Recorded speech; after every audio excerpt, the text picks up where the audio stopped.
যে রমজান মাসে বেহেশতের দরজা খোলা থাকে আর দোজখের দরজা বন্ধ থাকে, তার মানে কি এই যে আমরা এই পবিত্র মাসে মারা গেলে বেহেশতে যেতে পারবো?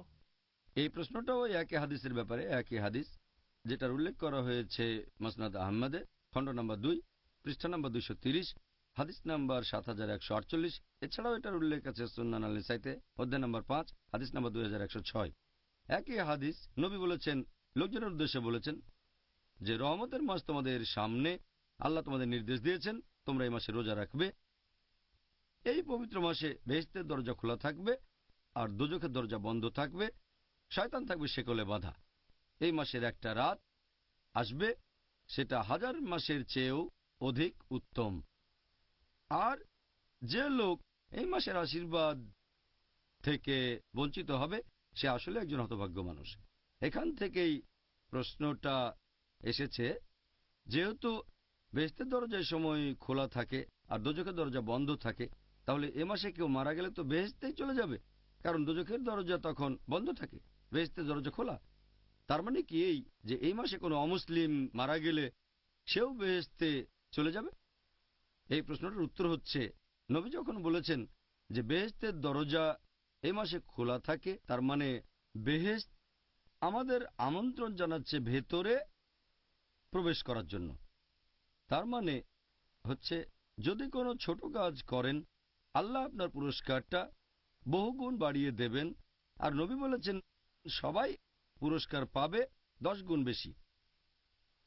আর এই রমজান মাসে বেহেশতে প্রবেশ করা খুবই সোজা। নবী যখন বলেছেন যে দোজখের দরজা বন্ধ থাকবে, তার মানে এই মাসে দোজখে প্রবেশ করাটা কঠিন। কেন? কারণ মানুষের তাকওয়া বৃদ্ধি পায়, তাই মানুষের পাপ করার সম্ভাবনাটাও কমে যায়। আর এছাড়াও যদি রমজান মাসে আপনারা সব দিনগুলোতেই রোজা রাখেন, আল্লাহর পুরস্কারের আশা করেন, তাহলে অতীতের সব গুনাহ ক্ষমা করা হবে।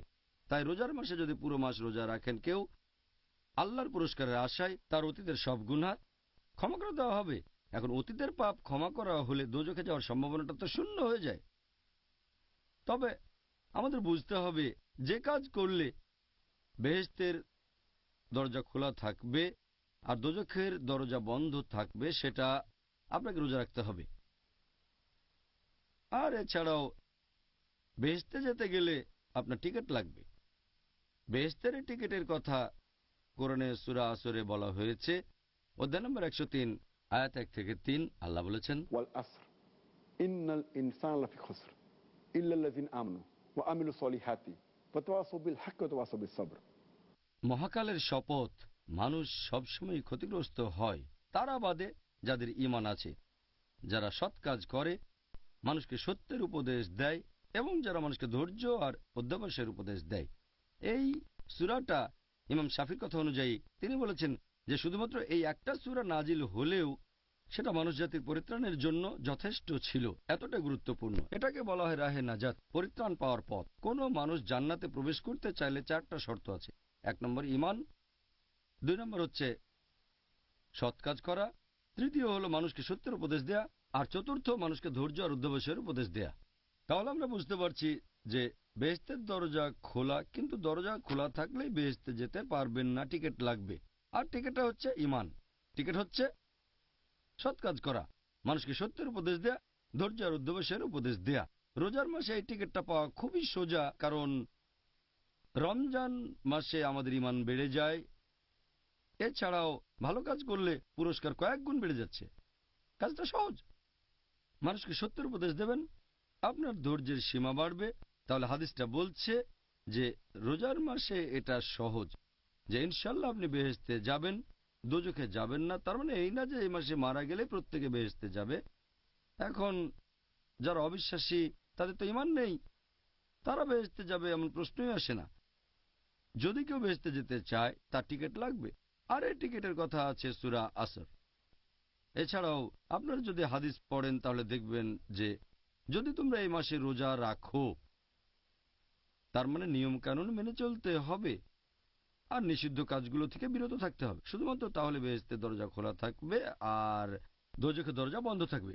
এই হাদিসে এরপর আরো আছে, এই মাসে রয়েছে একটা রাত যেটা 1000 মাসের চেয়েও অধিক বেশি উত্তম। তার মানে যদি আল্লাহ সুবহানাহু ওয়া তাআলার ইবাদত করেন শুধুমাত্র এই রাতে, সেটা 1000 মাসের চেয়েও উত্তম হবে। সেটা তো 80 বছরের চেয়েও বেশি।